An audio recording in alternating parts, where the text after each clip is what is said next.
Écoutez, à partir de 2015, donc date d'achèvement de ce grand projet, ils retrouveront à la fois le Mont-Saint-Michel tel qu'ils le connaissent aujourd'hui et puis un certain nombre de choses nouvelles. Alors, qu'est-ce qu'ils retrouveront? Qu'est-ce qui va rester éternel, du moins à l'échelle de notre vie?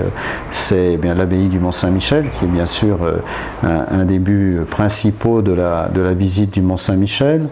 Ils y retrouveront le village médiéval, les remparts, donc le village avec ses petites ruelles caractéristiques, les remparts, puisque le Mont-Saint-Michel est un chef-d'œuvre de l'architecture militaire également du Moyen-Âge, et non seulement religieuse, mais également militaire.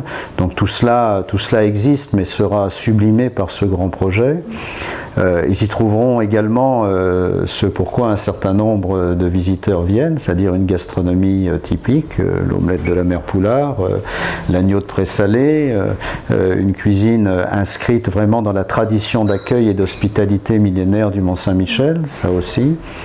Alors ça, c'est ce qu'ils ont aujourd'hui et qu'ils apprécieront d'autant plus que le cadre, ils vont trouver bien sûr une nouvelle dimension. C'est cette dimension environnementale qui est très importante parce qu'elle va permettre d'abord de sublimer le Mont-Saint-Michel, de mieux le comprendre, de mieux comprendre son histoire et donc il y a toute une série de paramètres nouveaux qui vont ajouter à la qualité de la visite. C'est une qualité de visite où également les visiteurs prendront certainement plus de temps pour venir.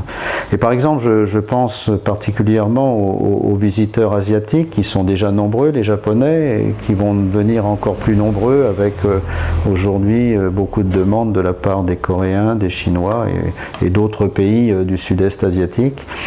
Et pourquoi finalement? Parce que d'abord le Mont-Saint-Michel pour eux c'est un symbole très fort de la culture occidentale, mais il est relié à la culture extrême orientale par deux choses.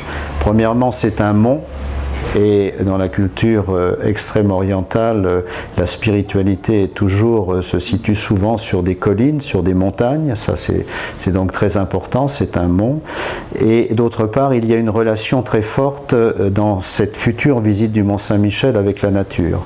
Or, en Extrême-Orient, lorsque vous allez visiter un site historique ou spirituel, la partie consacrée à la nature est plus importante que la partie consacrée à la visite même du monument, qui sont souvent des monuments plus modestes, hein, des temples, tout ça, mais ce qui est important, c'est le cheminement à travers la montagne pour y arriver. C'est la quête.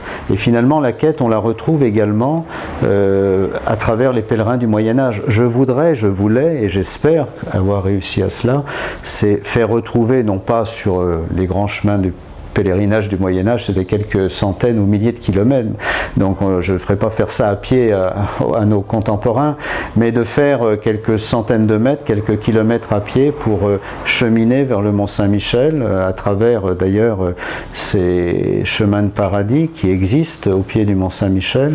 C'est tout cela. Donc c'est une nouvelle façon d'appréhender le Mont-Saint-Michel, en phase à mon avis avec les grandes valeurs futures du tourisme même futur, c'est-à-dire des valeurs plus écologiques, des valeurs plus spirituelles, des valeurs plus culturelles que les valeurs qui ont été jusqu'à présent véhiculées à travers le tourisme moderne. Donc c'est une nouvelle forme d'appréhension d'un site et en cela j'espère que le Mont-Saint-Michel sera exemplaire.